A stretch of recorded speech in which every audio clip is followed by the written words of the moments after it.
They had prisoners from many different nationalities. Notice how beautiful it is in the background. Mauthausen was also known for its quarries, and they used the prisoners as slave labor. And often the prisoners would just be so worn out that they would die while they were working. It's just another way of exterminating them. However, they had their ovens, which we were taken to see. And this is a huge, you can see the scale here, one of the many, many Holocaust memorials that are all over the world now. I'd like to observe that the Austrians take endless groups of high school students through this place. Germany and Austria does not want to forget what happened. In Germany, there are remembrances of the war and the Holocaust everywhere, not everywhere, but quite commonly. And that Mauthausen is maintained as a way of showing people what happened so they will not forget. The stories that are just, we had the Polish prisoners sleeping naked in the snow. It's just, and look at the surroundings, how gorgeous it is, which makes it so many more times heartbreaking. That's just a view from a castle garden. And we went through a very famous castle, Saxe-Coburg, I believe it was. And Erhard had an old friend, a buddy, who was this beautiful woman wearing the most stunning dirndl. And very proud of it too. And she gave us a lovely tour. Lots of personality. And the figure with the red shirt is Erhard putting on a performance. Give you some idea of his personality. Stopping for refreshments, taking pictures. Almost everybody there whipped out a camera, so it took a while for Erhard and Charlie to use all those cameras. One more very important point of interest is the Abbey of Melk, the Benedictine Abbey. This goes back to the 11th century. And if you've read Umberto Eco's, anybody help me with that? The Name of the Rose? Is that it?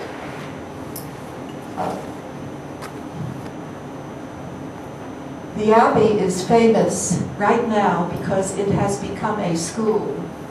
It was a monastery and a school way back in the 11th and the 12th centuries and on. During World War II, it was more or less taken apart and students were removed. But today, as we speak, there are 900 boys and girls studying in this abbey. So it's used as a school now. There also, people come to visit its library, which was started out as a monastic library. And that's a beautiful chalice inside the abbey. And this is the kind of view you get. After we left Melk, we actually bicycled through a vineyard, the Wachau vineyard. And of course, we had an opportunity to purchase some of this wine. And also, when you shop for wine, you can go into a drugstore or a grocery store and buy wine for $3 and $4 and $5. If you don't go to the regular wine shops, that's perfectly good wine. Like that one. And that was a funny church with a strange churchyard. Apparently their friends and relatives had planted gardens in front of each stone. We didn't get much information about it, but it was quite unusual. And the Dernstein ruins, one more story here to tell.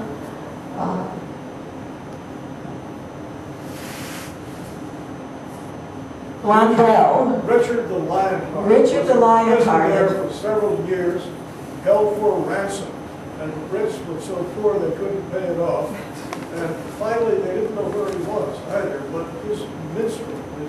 Blundell, his minstrel, went under the walls of the castle and sang a song that was familiar to Richard, and he recognized it, and then they knew where he was. It must have signaled Blundell. And somehow they got him out. They had written this song together. Joan, we got to be sure people are able to go Yeah, over. okay. We're going over quite a bit. I'm sorry. Uh, So we ended up in Vienna and were given a lovely tour for 2 days in Vienna and visited a great museum with Raphael and Titian and Bruegel. So it's nice to end a bike trip, clean up, and say bye-bye bike. Because by that time you're ready to say bye-bye to the bike.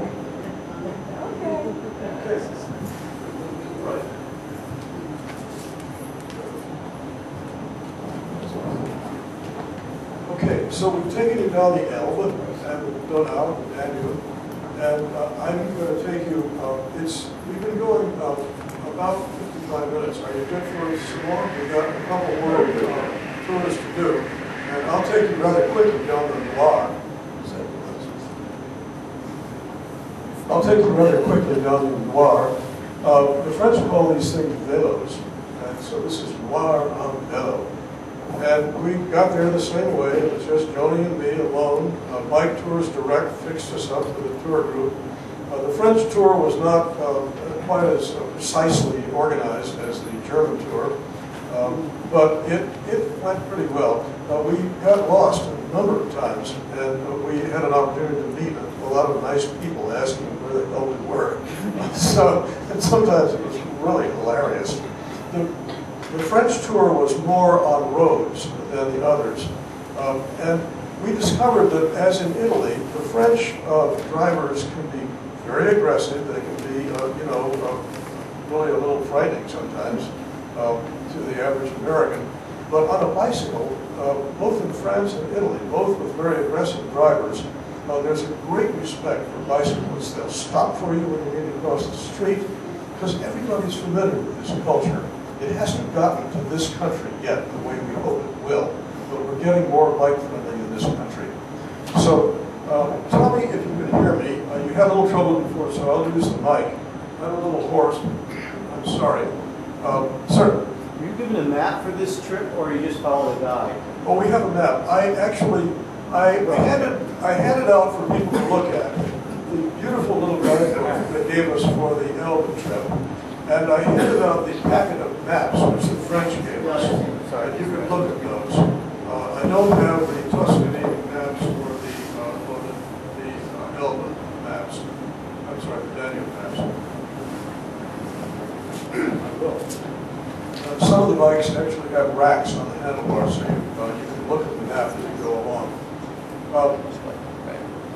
You're well provided with maps, but some groups do them better than others. There's a great disparity in these groups. Okay, so we're going to quickly go down the beautiful Loire River. I was there as a kid in 1947 when we lived in Europe, and it was very different then. There were wrecks of cars on the road to the Loire. But before that, it was the playground of kings. It was just the chateau over there. The Loire River is unbelievable. It's wonderful. And like the Elbe, people in France know how to use the Loire and enjoy it as a recreation center. It was, the chateaux are almost endless along the Loire, and there's a huge amount of history to remember. What I can remember, I won't bore you with, but if you're interested in the history of French kings and their dynastic and religious wars, they were happening all up and down the river, so it wasn't always peaches and cream along this river. There were also memories of the World War II pier. There was a museum of the French Resistance in Tours, and there were monuments along the road to French resistance fighters who had been killed by the Germans for their efforts to oppose the occupation. So there's a lot of that. Because, in your 70s, you've lived through some of this stuff, and it has a lot of meaning. This is the tour. We started in Paris, is that big red dot, and we started at the first little half moon in Orléans,